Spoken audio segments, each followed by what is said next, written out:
నమస్కారం, రుద్ర న్యూస్కు స్వాగతం. దేశవ్యాప్తంగా జనగణనతో పాటు కులగణన చేపడతామని కేంద్ర ప్రభుత్వం నిర్ణయం తీసుకోవడం పట్ల హర్షం వ్యక్తం చేస్తూ సిద్దిపేట జిల్లా హుస్నాబాద్ పట్టణంలోని అంబేద్కర్ చౌరస్తాలో బీజేపీ నాయకులు ప్రధాని నరేంద్ర మోడీ చిత్రపటానికి పాలాభిషేకం చేశారు. ఈ సందర్భంగా పలువురు బీజేపీ నాయకులు మాట్లాడుతూ దేశాన్ని అత్యధిక కాలం పాలించిన కాంగ్రెస్ పార్టీ చేపట్టలేని గొప్ప కార్యక్రమాన్ని కేంద్రంలోని బీజేపీ ప్రభుత్వం చేపడుతుందని అన్నారు. రాష్ట్రంలో కాంగ్రెస్ పార్టీ చేపట్టిన కులగణన సర్వే వల్లే కేంద్ర ప్రభుత్వం సర్వే చేపడుతుందని కాంగ్రెస్ పార్టీ నాయకులు గొప్పలు చెప్పుకుంటున్నారని విమర్శించారు. రాష్ట్రంలో చేపట్టిన కులగణన సర్వే తప్పుల తడక సర్వే అని ఆరోపించారు. కేంద్ర ప్రభుత్వం పటిష్టంగా కులగణన సర్వే చేపట్టి కులాల ప్రాతిపాదికన అందరికీ సంక్షేమ ఫలాలు అందేలా కృషి చేస్తుందని అన్నారు.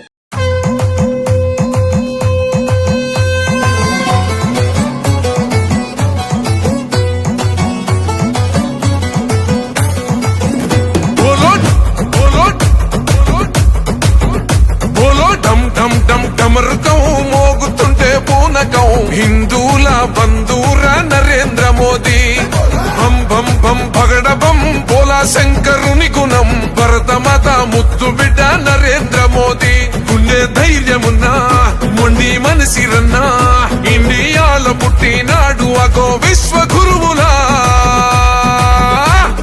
బోలో రే జై జై బోలో జై మోదీజీ పాలనాలో ఉక్కు గుండెల పక్క పటేల్ జీ బోలో రే జై జై బోలో జై మోదీజీ కండి రెప్పై కాచే ఇండియానే నయా నేతాజీ బోలో ఢమ్ ఢమ్ ఢమ్ డమరుకం మోగుతుంటే పూనకం హిందూల బంధూర నరేంద్ర మోదీ బం బం బం పగడబం బోలా శంకరుని గుణం భరతమాత ముత్తు బిడ్డ నరేంద్ర మోదీ.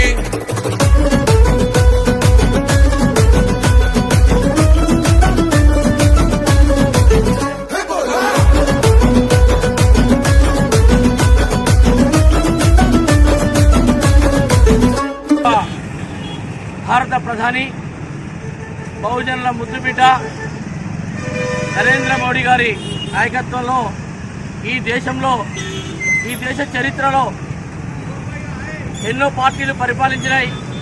ఎన్నో పార్టీల ఆధ్వర్యంలో ఎన్నో సంస్కరణలు వచ్చినప్పటికీ మొన్న జరిగినటువంటి ఎన్డీఏ క్యాబినెట్ మీటింగ్లో దేశవ్యాప్తంగా జనగణన చేస్తూనే జనగణనలో కులగణనను కూడా తీసుకువచ్చి కులాల ప్రాతిపదికన కులం యొక్క సంఖ్యను నిర్ధారించి తద్వారా అట్టడుగు పేద బడుగు బలహీన వర్గాల అభ్యున్నతే లక్ష్యంగా దేశ యొక్క స్వతంత్ర ఫలాలను అభివృద్ధి ఫలాలను అందించాలనే లక్ష్యంతో గొప్ప చారిత్రక నిర్ణయం తీసుకోవడం జరిగింది. ఈ చారిత్రక నిర్ణయాన్ని ఈ దేశాన్ని అత్యంత కాలం పరిపాలించినటువంటి ఒక పార్టీ ఇవాళ మేమేదో గొప్ప చేసినాం, మేమేదో ఘనత వహించినాం, ఒక రాష్ట్రంలో మేమేదో తయారు చేసినామని చెప్పేసి తప్పుల తడక రిపోర్టులు తయారు చేసి బీసీలలో ముస్లింలను కలిపి ఎస్సీలలో క్రైస్తవులను కలిపి క్రైస్తవులు అసలు తెలంగాణలో లేనేలేరు, కానీ క్రైస్తవుల పేరుతోని ఇవాళ వాళ్ళకు ఫలాలు అందించేందుకు వాళ్ళ పండుగలు రాగానే గిఫ్ట్లు అందించడానికి ప్రభుత్వాలు ప్రయత్నం చేస్తూ ఉంటాయి. అలాగే బీసీలలో మైనార్టీలను చొప్పించి బీసీల యొక్క సంఖ్యను తగ్గించడానికి ఈ ప్రభుత్వం రేవంత్ రెడ్డి ప్రభుత్వం పనిచేయడం కోసం చేసింది.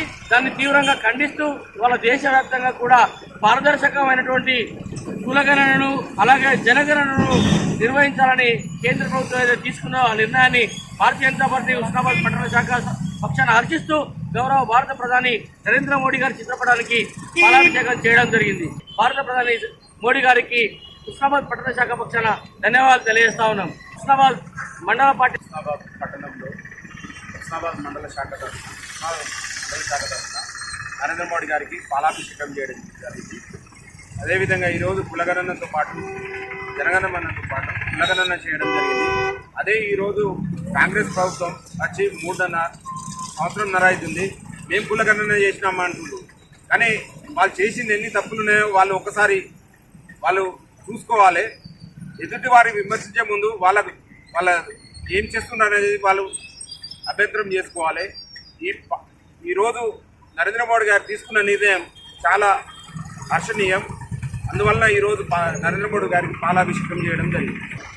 దేశవ్యాప్తంగా ఒక చారిత్రాత్మకమైన నిర్ణయాన్ని తీసుకొని భారత ప్రధానమంత్రి నరేంద్ర మోడీ గారి నేతృత్వంలోని కేబినెట్ సమావేశంలో జనగణనతో పాటు కులగణన కూడా చేయాలనే ఒక గొప్ప నిర్ణయాన్ని హర్షిస్తూ ఈరోజు భారతీయ జనతా పార్టీ ఉత్తరాబాద్ పట్టణ శాఖ మండల శాఖ ఆధ్వర్యంలో మరి ప్రియతమ ప్రధానమంత్రి నరేంద్ర మోడీ గారి తీసుకోవడానికి పాలాభిషేకం చేయడం జరిగింది. మరి దేశవ్యాప్తంగా 75 సంవత్సరాలు కాంగ్రెస్ పార్టీ ఈ దేశాన్ని పరిపాలించింది. 75 సంవత్సరాలుగా ఏనాడు కూడా జనాభా లెక్కలు చేసింది తప్ప కులగణన చేయని దార్శనికమైన పరిస్థితి ఈరోజు ఈ దేశంలో ఉన్నది. మరి నెహ్రూ గారి హయాంలో వారు ప్రధానమంత్రి 1958లో ఈ దేశానికి స్వతంత్రం వచ్చినప్పుడు మరి వారు జనగణన చేసింది కానీ కులగణన వ్యతిరేకించింది. మరి ఈరోజు నరేంద్ర మోడీ గారి నేతృత్వంలో కులగణన తీసుకురావడం జరిగింది. మరి కాంగ్రెస్ పార్టీ ఏం చేసినా మేము బెదిరిస్తేనే మరి కేంద్ర ప్రభుత్వం చేసిందని చెప్పి ఈరోజు స్థానిక మంత్రి పొన్నం ప్రభాకర్ గారు కానీ మరి ముఖ్యమంత్రి రేవంత్ రెడ్డి గారు కానీ మరి ఈరోజు వాళ్ళు దబాయింపు చర్యలు చేస్తూ ఉన్నారు. కానీ ఈ సందర్భంగా మేము వారిని ప్రశ్నిస్తూ ఉన్నాం. పొన్నం ప్రభాకర్ గారు దేశవ్యాప్తంగా 75 సంవత్సరాలు మీ పరిపాలన ఉన్నది కదా, ఇన్ని సంవత్సరాల బట్టి మరి కులగణన ఎందుకు చేయలేదని చెప్పేసి ఈ సందర్భంగా మిమ్మల్ని ప్రశ్నిస్తూ ఉన్నాం. ఈరోజు దేశ ప్రధానమంత్రి నరేంద్ర మోడీ గారు కులగణన చేస్తే ఈ దేశంలోని అందరికీ సమాన హక్కులు మరి కల్పిస్తాం, అందరికీ కూడా ప్రభుత్వ ఫలాలు ఏవైతే ఉంటాయో అందరికీ కూడా అందుతాయనే ఒక సదుద్దేశంతోనే కులగణన తీసుకురావడం జరిగింది. మరి ఈ సందర్భంగా వారిని మేము హృదయపూర్వకంగా వారికి కృతజ్ఞతలు తెలుపుతా ఉన్నాం. ఈ తల్లిపుల్లి మాటలు మానుకోవాలని చెప్పి కాంగ్రెస్ పార్టీని మేము హెచ్చరిస్తూ ఉన్నాం. ఇది ముమ్మాటికి నరేంద్ర మోడీ గారి నిర్ణయం, అది దేశ ప్రజలందరూ కూడా హర్షిస్తూ ఉన్నారు. మీ నిర్ణయం కాదు, 75 సంవత్సరాల నుంచి ఏం బీకిర్రని చెప్పి ఈ సందర్భంగా కూడా మేము అడుగుతూ ఉన్నాం. కాబట్టి ఇవన్నీ మర్చిపోవాలి. దయచేసి మరి కాంగ్రెస్ పార్టీ ఇప్పటికైనా ఒప్పుకోవాలి, మీదే తప్పు, 75 ఏళ్ళుగా మీదే తప్పు, కాబట్టి దీన్ని మానుకోవాలని చెప్పేసి సందర్భంగా తెలియదు.